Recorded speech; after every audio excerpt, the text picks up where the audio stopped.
pour comprendre sa parole. Et ce matin, nous allons parler sur la manifestation de la puissance de Dieu. Et notre thème de ce matin, c'est ma grâce te suffit. Nous allons lire dans le livre de Corinthiens, 2 Corinthiens 12, le verset 6 à 10.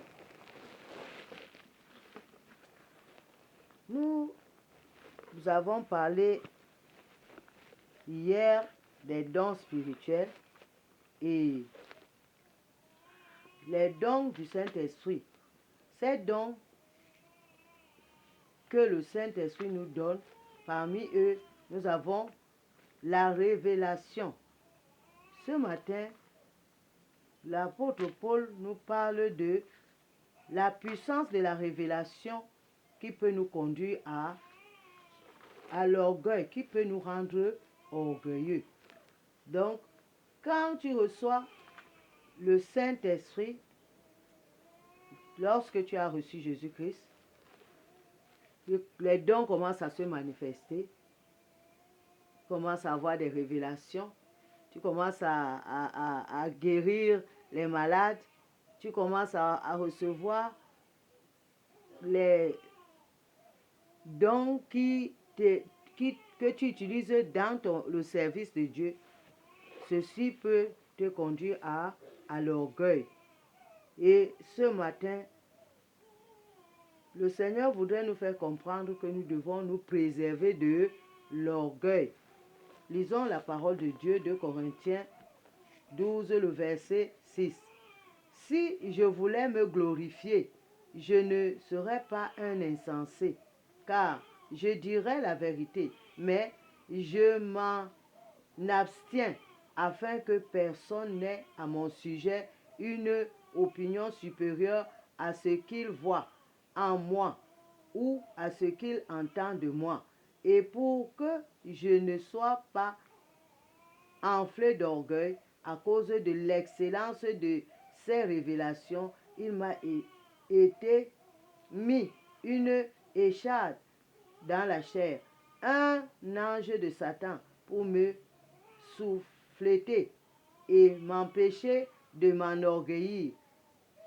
3 fois, j'ai prié le Seigneur de l'éloigner de moi, et il m'a dit, ma grâce te suffit, car ma puissance s'accomplit dans la faiblesse. Je me glorifierai donc bien plus volontiers de mes faiblesses, afin que la puissance de Christ repose sur moi. C'est pourquoi je me plais dans les faiblesses, dans les outrages, dans les calamités, dans les persécutions, dans les détresses pour Christ, car quand je suis faible, c'est alors que je suis fort. Voilà donc ce que l'apôtre Paul veut nous dire. Il nous conseille de ne pas être orgueilleux lorsque nous sommes en train de servir notre Dieu. Il ne faut pas entrer dans l'orgueil. Et dans le livre de Proverbes 15, le verset 33 nous parle de l'orgueil, 25 et 33. Nous voyons dans ce passage que le Seigneur, Proverbe nous dit que l'orgueil n'est pas bien. Il ne faut pas être orgueilleux parce que l'orgueil va te conduire à la chute. L'orgueil va te détruire quand tu es enflé d'orgueil.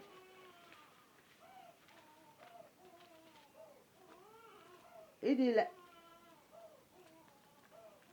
l'orgueil, l'Éternel renverse la maison des orgueilleux, mais il affermit les bornes de la veuve. Donc quand tu es orgueilleux, Dieu va te résister. Jacques nous dit ça, Jacques 4, au verset 6, il dit que Dieu fait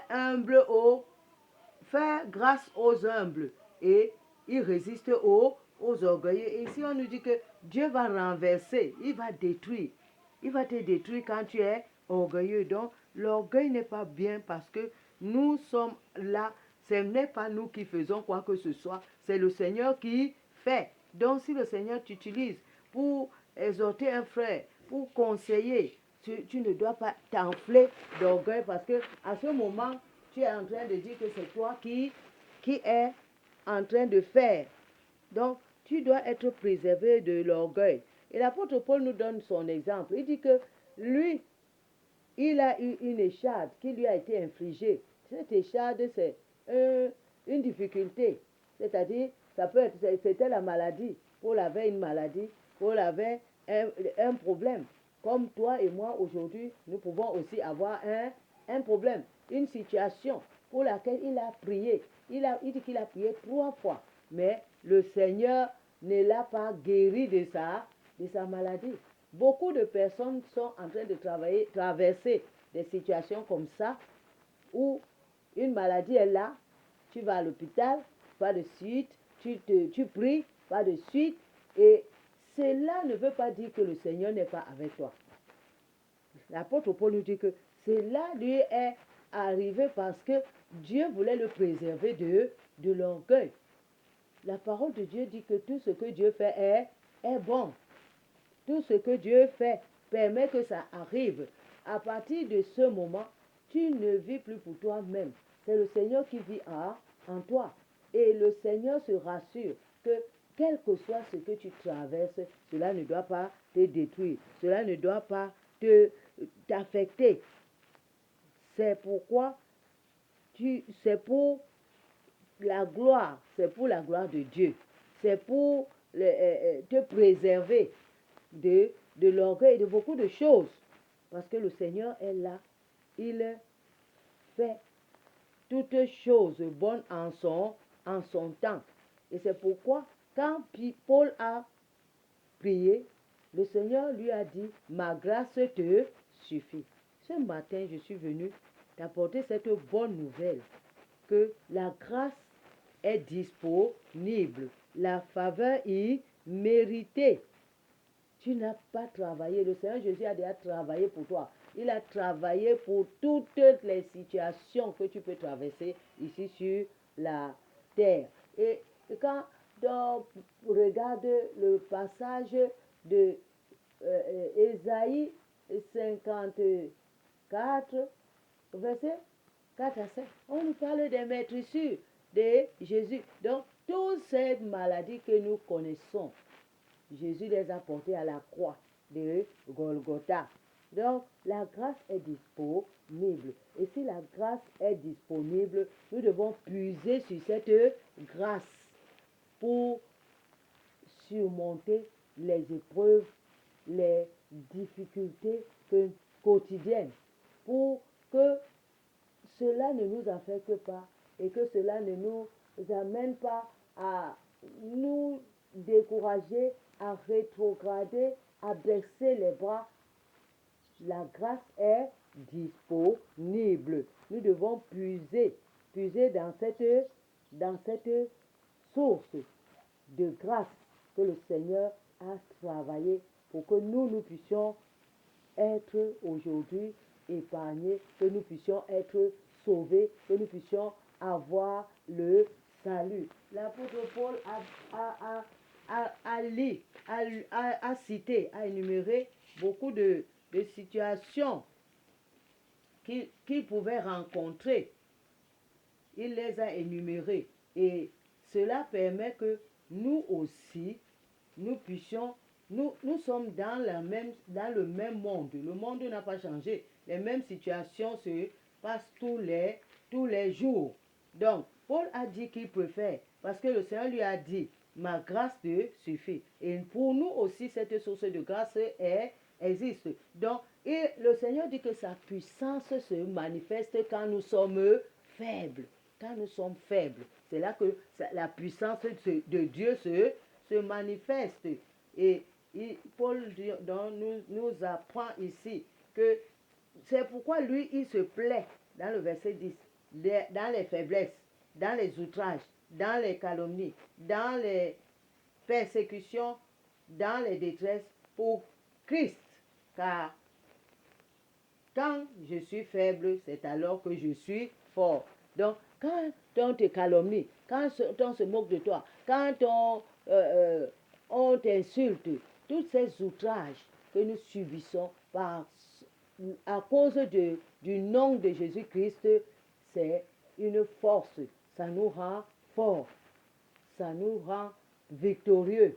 Ça nous amène de gloire en gloire. Donc nous ne devons pas baisser nos mains parce que nous sommes outragés, parce que nous sommes faibles, parce que nous sommes dans le manque, parce que nous sommes humiliés. Nous ne devons pas nous laisser intimider par ces choses. C'est au contraire, grâce à ces choses que la puissance de Dieu va se manifester. Donc ce matin, tiens fort parce que la grâce de Dieu est disponible. Et encourage-toi en ayant cette pensée positive et partage à côté de toi cette parole, cette révélation que la grâce est disponible. Dis cela à quelqu'un à côté de toi qui peut-être est en train de se lamenter parce qu'il a oublié que la grâce est disponible, que c'est quand tu es faible que la puissance de Dieu est manifeste. Donc, que le Seigneur bénisse sa parole et que le Seigneur nous fortifie pour que nous puissions tenir jusqu'au bout. Donc, prions ce matin par rapport à cette parole. Disons, Seigneur, merci parce que tu as rendu ta grâce disponible pour moi. Prions au nom du Seigneur. Père, nous te bénissons ce matin parce que ta grâce est disponible. Comme Seigneur, nous avons écouté ce matin que je sois capable de puiser dans ta grâce, que je puise dans cette grâce, dans ce sacrifice que toi, tu as rendu disponible. Merci Seigneur, au nom de Jésus-Christ. Amen. Élevons la voix et prions pour demander au Seigneur de fermer la bouche de tous ceux qui nous outragent, de tous ceux qui nous humilient, qui nous insultent à cause de Christ.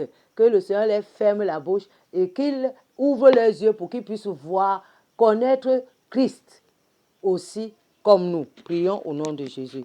Père, nous prions ce matin, Papa, afin que tu fermes la bouche de ceux qui nous outragent, de ceux qui nous insultent, de ceux qui nous calomnient, et que tu ouvres leurs yeux pour qu'ils puissent te voir, pour qu'ils puissent te connaître et qu'ils puissent faire ta volonté. Merci Seigneur parce que tu le fais au nom de Jésus-Christ.